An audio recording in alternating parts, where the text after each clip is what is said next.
जय श्री राम दोस्तों, सभी को प्यार भरा नमस्कार। जैसे कल हस्तरेखाओं के बारे में बताया गया था, आज भी हस्तरेखाओं के बारे में ही बताया जा रहा है। कल बताया था हाथों में जो जाल बन जाता है उसके बारे में, रेखाओं का जाल बन जाता है। कल पूरी जानकारी दी गई। आज जानकारी ये दी जा रही है कि हाथों में रेखाएं बहुत कम होती हैं, बहुत ही कम। सपाट हाथ, नामात्र को आयु रेखा, मस्तिष्क रेखा और भाग्य रेखा। एक आध जो है वो भी खंडित रेखा है। किसी हाथ में, ऐसे हाथों में शुक्र मेखला होती है एक रेखा, शुक्र वाली में कहते हैं शुक्र मेखला, वो ऐसे हाथ में जरूर पाई जाती है। शुक्र मेखला यहाँ पर होती है। ये जो हमारा हृदय रेखा से नीचे वाला भाग है, यहाँ पर शुक्र मेखला रेखा पाई जाती है। कुछ लोग रेखाओं को मानते नहीं हैं। कहीं से सुन लिया कि क्या होता है रेखा, क्या है क्या नहीं, कुछ नहीं। दोस्तों, ऐसा नहीं है कि रेखा कुछ नहीं होती, बहुत कुछ होती है। रेखाएं बहुत कुछ होती हैं। कुछ याद बात आ जाती है पुरानी बात करते करते। एक राधे श्याम जी ने अपने उसमें एक कविता में कहा, इस जग में अपने पौरुष से, इस जग में अपने पौरुष से जब लाचार पुरुष हो जाता है, इस जग में अपने पौरुष से जब लाचार पुरुष हो जाता है, तब देवी और देवताओं को कायर की भांति मानता है। ये बात सत्य है। पौरुष अपनी ताकत से जब इंसान मजबूर हो जाता है, सब कुछ करने के बाद और अच्छा नहीं हो रहा, शुभ नहीं हो रहा, तब देवी और देवताओं को जैसे कायर लोग मानते हैं। मैं सवामणि चढ़ाऊंगा, मैं बलि चढ़ाऊंगा, मैं पूजा करूंगा, मैं अनुष्ठान करूंगा, सब चीज करता है इंसान। जैसे महाभारत में हारने के बाद दुर्योधन ने भी पूजा की थी, तालाब में गया, सरोवर में गया। और ऐसे ही रामायण काल में मेघनाथ से बड़ा कोई योद्धा नहीं था। जब युद्ध में हर कलाएं उसकी पराजित हुई, तब वो पूजा के लिए गया। तब हनुमान जी ने शब्द कहे थे जो मैं भी बता। तो ऐसा नहीं है कि रेखाएं कुछ नहीं होती, रेखाएं बहुत कुछ होती है। साधने वाले, इसको बताने वाले क्या कहते हैं वो अलग बात है, उनका विचार क्या है। अब मैं ये देख रहा हूँ यूट्यूब पे बड़े बड़े कलाकार आ गए हैं आजकल। हम अपने आप को सिद्ध नहीं करें, हम बड़े हैं ना, हमने तिलक लगा रखा, ना हमने कोई ऐसी वेशभूषा पहन रखी हम सिद्ध करने पाए, ना हम किसी को ये कहा तुम सरप्राइज करो, ना मशहूरी के लिए बोल रहे हैं। मशहूरी जब मिलनी होगी मिल जाएगी। हमारा कर्तव्य है, हमारा काम है, जो अपने पास है उसको बता दो। किसी को भ्रम जाल में नहीं हम फंसा रहे, और किसी को कोई गलत गाइड भी नहीं कर रहे। जैसा सीखा है हमने लाइफ में, मेहनत करी है, वैसा हम बता रहे हैं। बड़ा आनंद भी आ रहा, ऐसी बात नहीं है। गलत कोई कमेंट नहीं आ रहा, हमारे पास कोई गलत कमेंट नहीं आता। सबसे बड़ी बात ये, सबसे बड़ी बात ये, गलत कमेंट नहीं आता, ये बहुत बड़ी बात होती है। और यूट्यूब चैनल पे भी हम ही जैसे बैठे, चाहे वो गलत बता रहे चाहे सही बता रहे, ऐसा नहीं कोई सिद्धवाणी वाले आ रहे। मैं ही देख रहा, मैं जिस काम को मैं जानता हूँ उसको ही गलत बताने लग रहे। मैं बढ़िया टेलर मास्टर भी हूँ, पिछले 45 साल से मैं कार्य कर रहा हूँ। सिलाई का कार्य, कपड़े सिलकर गुजारा करता हूँ मैं, और बढ़िया टेलर मास्टर हूँ। आज तक कोई भी अपनी कैसेट नहीं डाली। और पिछले काफ़ी बचपन से ही मैं हस्तरेखाएं देखी भी हैं, पढ़ी भी हैं। अब तक ही पढ़ता रहता हूँ मैं, अब तक भी मैं पढ़ता रहता हूँ। मैंने किरो को पढ़ा, डॉक्टर मान को पढ़ा, और को पढ़ा बहुत। इसके अलावा गुरुजनों की सेवा भी ली है, गुरुजनों से भी सीखा है मैंने, बड़े बड़े गुरुजनों से सीखा, बड़ी बड़ी विद्या बताई उन्होंने, और उसको ही मैं आप लोगों को शेयर कर रहा हूँ। मैं बार बार कहता हूँ, कोई एक रेखा देख कर अपने जीवन का आलंकन ना करें। एक रेखा देखने से कुछ नहीं होगा, और ना ही स्वयं अपनी रेखा देखनी चाहिए। मैं रोज यही कह रहा हूँ, कल भी मैं ये बात कही थी। आप इस फड्डे में मत पड़ो, रेखा देख लूँ अपनी आप। ऐसे ही मैं उनको कहता हूँ जो कम जानते हैं, चाहे मैं भी कम ही जानता हूँ, मैं ये नहीं कह रहा, पर किसी को फलादेश मत बताओ। रात मैंने देखा है कि उसको यूट्यूब पे ही वो सज्जन कह रहे थे कि रेखाएं गलत भी होती हैं। उन लोगों के हाथ में तो रेखाएं जो हत्या करते हैं, झगड़ा करते हैं, हत्या करते हैं, उनके हाथ में ठीक रेखा है, वो क्यों नहीं बता रहे? और बतानी भी नहीं चाहिए। उस रेखा को बताना भी, किसी का जो है, किसी के अंदर कोई दोष है, उसको सार्वजनिक मत करो। उसको सामाजिक जातक को सामाजिक बुराई झेलनी पड़ेगी। तो ऐसा कार्य भी नहीं करना चाहिए बिल्कुल भी। अगर ज्ञान है तो उसको उसी को समझाओ। मैं अपने जिसको भी मैं कमेंट करता हूँ, मैं ये बात कहता हूँ कि अपनी जानकारी सार्वजनिक मत करो। हाथ आते हैं मोबाइल में जो है, फेसबुक पर आते हैं जी, हमारा जो है हाथ देखो, तो मैं सबसे पहले एक बात कहता हूँ कि किसी की भी जानकारी को सार्वजनिक मत करो। कोई पति पत्नी ही है और पति के हाथ में जो है कोई गलत रेखाएं हैं, पत्नी भी पड़ेगी उसको। झगड़ा नहीं होगा तो घर में हो जाएगा। ऐसे ही यदि किसी इंसान के हाथ में रेखाएं गलत है, पत्नी पड़ेगी तो झगड़ा हो जाएगा। मेरा यही निवेदन रहता है बार बार कि किसी की भी रेखाओं को, किसी के ज्ञान को भी सार्वजनिक मत करो। डॉक्टर के पास जाते हैं, अगर किसी को कैंसर है और वो नहीं बचेगा तो उस मरीज को नहीं बताते, सहज में उसके जो शुभचिंतक हैं उनको बताते हैं जी इसका ध्यान करो। तो कहने का मतलब यही बना कि अपनी रेखाओं की जानकारी को किसी के सामने सार्वजनिक मत करो। ये आपको इसका फायदा उठाना, आपको ही उपाय करना और आपको ही नुकसान झेलना है। दूसरे तो उपहास के अलावा, मजाक के अलावा कुछ नहीं करेंगे। किसी को पता चल गया मरेगा 25 साल की उम्र में, लोग तुम्हें पैसा देना बंद कर देंगे, तुमसे व्यवहार बंद कर देंगे, ये तो मरेगा 25 साल की उम्र में। तो ये ठीक नहीं है। किसी को भी पॉजिटिव बात बतावे, नेगेटिव मत बतावे। नेगेटिव का समाधान बतावे, समाधान कोई बताता ही नहीं। कोई भी जो है हस्तरेखा देखने वाला समाधान की तरफ नहीं जाता, केवल उसको बताते हैं अनहित, या बता देंगे बहुत पैसा आएगा, बस पैसे का जिक्र है। मर रहा भूखा, हो रहा कंगाल, उसको बता रहे बहुत पैसा होगा। चलिए, जिक्र आता है जिसके हाथ में कम रेखाएं होती है।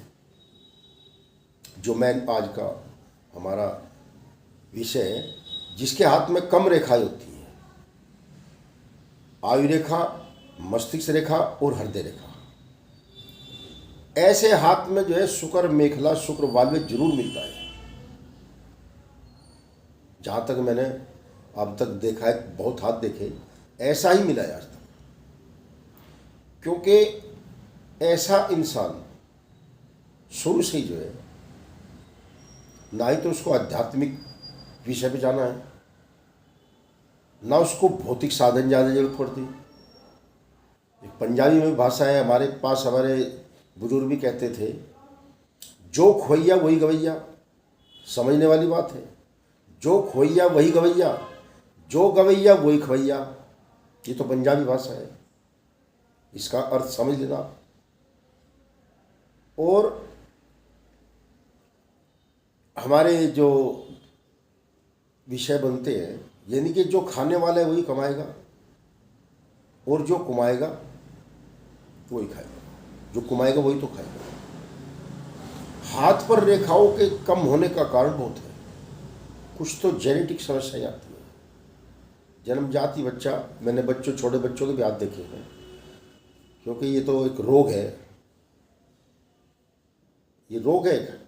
कई बार मैंने बच्चे देखे हैं, जन्मजात बच्चा है और इसका हाथ क्या है। अब जन्मजात का अपना तो कोई गुण है ही नहीं, उसमें जो भी है उसके जो है जन्मजात गुण है। पूर्व जन्म का ही उसमें जो भी है, पूर्व जन्म का ही उसमें किस्सा होता है। जन्मजात बच्चे में जो भी होगा उसका अपना कुछ नहीं है, वो लेकर क्या आया, भाग्य में लेकर क्या, बस ये है। जन्मजात गुण कहते हैं। इसलिए हाथ देखने वालों से मैं निवेदन करता हूं कि दोनों हाथ देखें। दोनों हाथ देखने का मतलब ये होता है कि हमारा जो हाथ काम करता है उसमें हमने गुण पैदा करते हैं, हमने क्या काम किया इससे। हमारा जो हाथ काम नहीं करता, लेफ्ट हाथ हमारा काम नहीं करता, तो हम इसमें जो है अपने जन्मजात गुण देखते हैं। यही गुण हम लेकर आते हैं, हमें जो विरासत में मिले हैं। भाई बच्चा किसी बहुत बड़े रईस घराने में पैदा है, बच्चा किसी बहुत बड़े घराने में पैदा हुआ है, तो संभव है उसके पास जन्मजात गुण तो बहुत अच्छे होने ही हैं। ये देखा मैंने, बड़ी सुंदर उसकी आयु रेखा होती है, हृदय रेखा, मस्तिष्क रेखा, क्योंकि पहले ही अच्छे घरों में पैदा है, सौभाग्य लेकर तो पहले ही आया वो। यदि उसके हाथ में कोई रेखा गलत है, मैंने ये भी देखा है, छोटे बच्चे के हाथ में जो है रेखा का जाल होता है, तो वहाँ पर उसके पूर्व जन्म के जो योग है वो साथ आए। और फिर मैंने ये भी देखा समय के साथ साथ वो उसके बदल भी गए। 10-12 साल की उम्र तक ही वो उसके हाथ से जो जाल थे वो अपने आप ही आहिस्ता आहिस्ता बदल गए। और इसमें जो है, इसमें एक गुण और भी आता है, कोई ज़्यादा बारीक देखने वाला हूँ मैं, इतना बारीक तो मैं भी देखने वाला नहीं हूँ हाथों को। अगर कोई पारखी इंसान हो जिसके पास वो दिव्य दृष्टि है, तो यहाँ तक भी वो परख सकता है कि इस जातक का पिछले जन्म में क्या जन्म था, ये कौन सी योनि में था, यहाँ तक भी होता है। पर ये गुण बहुत कम इंसान के पास है, और वो लगाएगा भी अपना माइंड तो उसको लोग सही भी नहीं मानेंगे। कुछ कम मैं भी माइंड लगाता हूँ, पर मैं इस बात को उजागर किया ही नहीं कभी भी, ये किस योनि में था, जो था ठीक है। पर हाँ, 10-12 साल की उम्र में वो बदल जाता है। आप भी अगर कोई बच्चा घर में पैदा है, रेखाओं का जाल है हाथ में, तो उस बच्चे को रिलैक्स करना, उसका माइंड चेंज करना आहिस्ता आहिस्ता, वो सब रेखाएं बदल जाती। अब फिर आते हैं उसी जिगर पे, बात में से बात निकलती है। हमारे हाथ में रेखाएं कम है, शुक्र मेखला भी है। ऐसा जातक पूरी जिंदगी, और हाँ हाथ टाइट भी होगा उसका, ये लक्षण सब एक ही हाथ में होंगे। हाथों में रेखाएं भी कम होगी और शुक्र मेखला भी होगी, हाथ बहुत सख्त भी होगा। तो ऐसी अवस्था में उस जातक का जो है लहजा भी सख्त ही होगा। सारी जिंदगी नॉर्मल साधारण जिंदगी जीने के अलावा और कुछ नहीं होगा।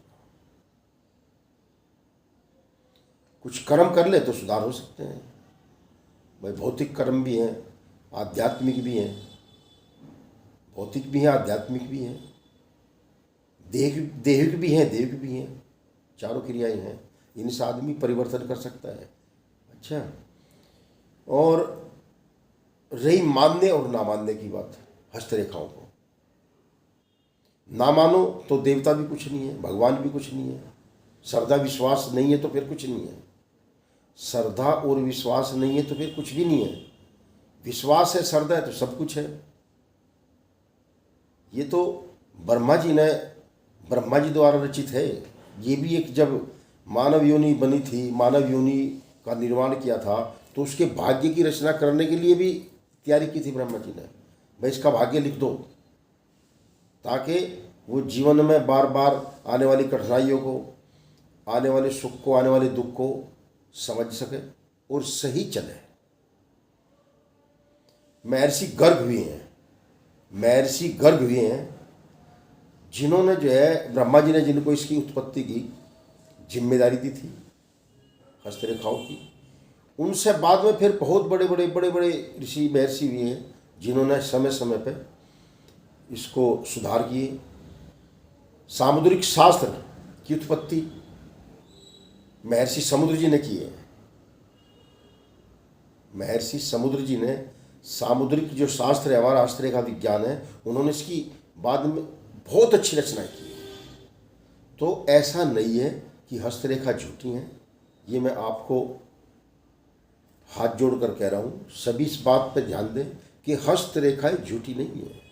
बस इनको साधने वाले, इनको बताने वाले किस तरीके से बताते हैं, वो गलत बता रहे या सही बता रहे।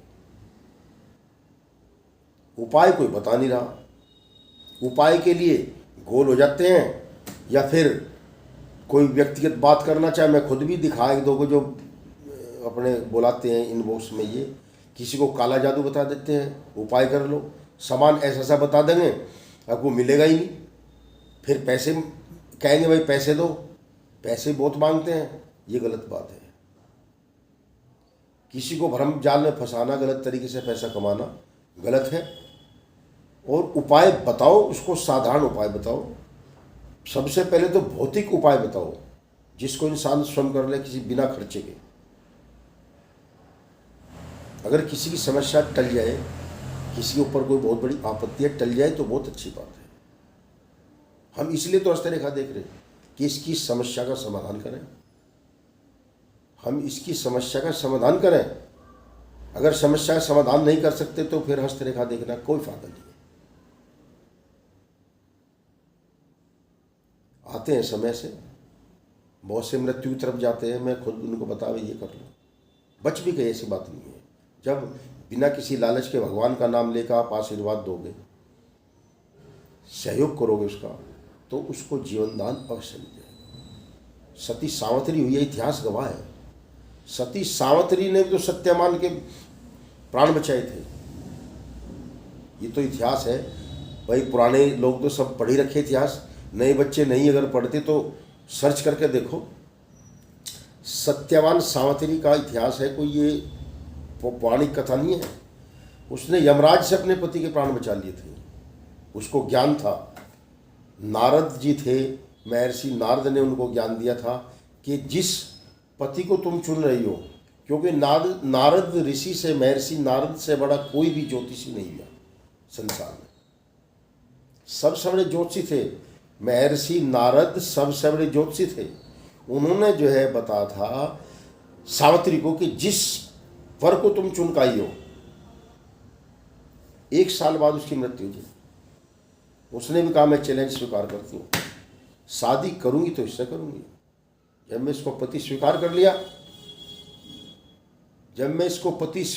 कर लिया तो मैं जो है इसी को ही अपना वर बनाऊंगी। 1 साल बाद, सावित्री कथा तो लंबी होती है, सब सुनाई नहीं जा सकती।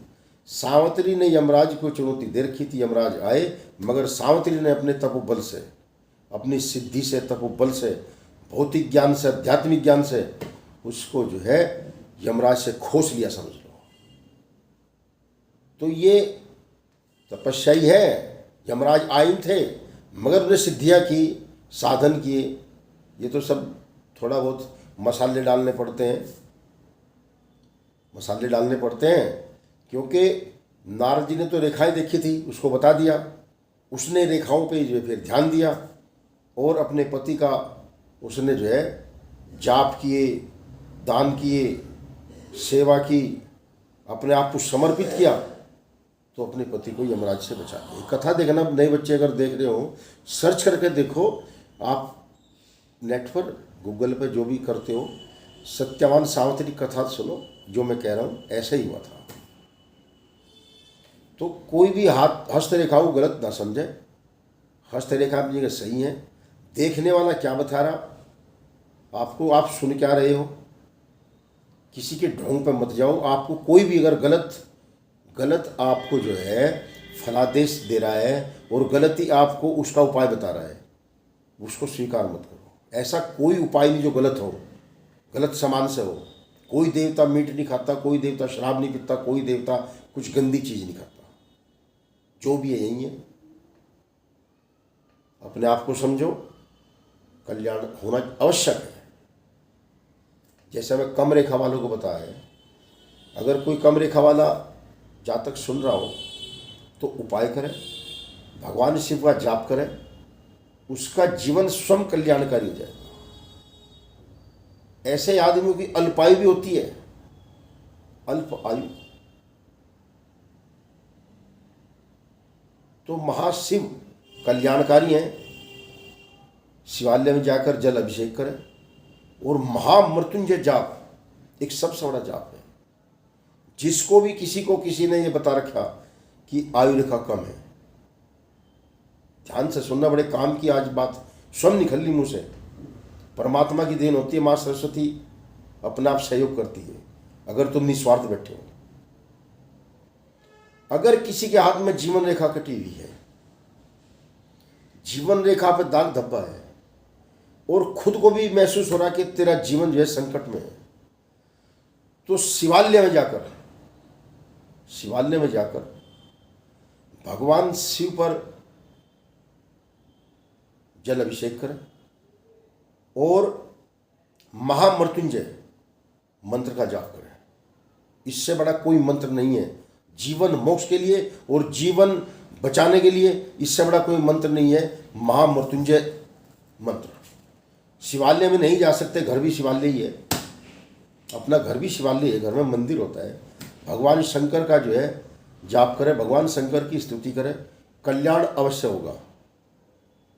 भगवान शिव विष को पीने वाले हैं, विष माने जहर, विष को पीने वाले हैं, संकट को हरने वाले हैं। अगर किसी के ऊपर अपार संकट है तो भगवान शंकर उस विष को पीने वाले ही तो हैं, आपको जीवन दान मिल जाएगा। आज की कैसेट थोड़ा लंबी बन गई क्योंकि बातों में आनंद आ जाता है और मैं कुछ नहीं कह रहा, माँ सरस्वती अपने आप जो बुलवा रही अपने आप बुलवा रही, मैं कुछ नहीं कह रहा क्योंकि मेरा विचार ही ना तो अपना मशहूर करना चैनल, ना मुझे अपना आप को मशहूर होना। जो विचार हैं वो आपके सामने रखा हूँ और आपको अगर बात पसंद आवे तो हाँ, सहयोग में कुछ कमेंट तो जरूर लिख दो, अच्छा लिखो, बुरा मत लिखो भाई, बुरा मत लिखो। ना मैं ऐसा कुछ काम कहना चाहता आपको जिससे बुराई हो। लोग तो गंदी गंदी कैसेट बना के नंगे नाच कर रहे हैं मशहूर होने के लिए, मेरे पास ऐसा कोई साधन नहीं है। कलाकार मैं भी हूँ, मैं कोई तिलकधारी नहीं हूँ, ना मैं तिलकधारी हूँ मैं तिलक लगा के बैठूँगा बहुत बड़ा महाराज बनूँगा। विद्या है, मैं आपको कह रहा हूँ, देख रहा मैं मुंह में राम बगल में छोड़ी, पर मेरे पास ऐसा कोई साधन नहीं है। बस सच्चे दिल से जो मैं आपको कहा इसको सुनो। कथा कल भी कहूँगा, मैं दोबारा उठाना पड़ा मुझे चैनल, नहीं तो मैं तो बंद कर दिया था क्योंकि काम करना पड़ता है भाई, 2 पैसे कमाने पड़ते हैं जो मैं बिजनेस करता हूँ, और पढ़ना ही पड़ता है, देखना पड़ता है। इसके अलावा दिन में 20-30 तो हाथ देखने पड़ जा, फिर भी कोई ना कोई आ ही जाता है, 1-2 घंटा लग जा। मोबाइल में फ़ोन आते हैं, फ़ोटो आते हैं, उसमें भी समय लगता है और मैं पैसा किसी से लेता नहीं, ना किसी को मैं गलत सलाह देता, ना मैं किसी को गलत उपाय बताता। उपाय बहुत छोटे हैं, उपाय भी करना जरूरी है। जब पता लग गया अनहित है तो उपाय क्यों नहीं बता रहे? उपाय बताओ भाई, किसी का हित तभी तो होगा, उपाय बताओ तभी तो किसी का हित होगा। अच्छा, जय श्री राम। कल फिर मुलाकात करेंगे। आज विषय था जिसके हाथ में कम रेखाएं होती हैं, बाकी तो बातें दृष्टांत इसलिए दिए जा कौन सी बात किसके क्या समझ में आ जाए। जय श्री राम, जय श्री राम।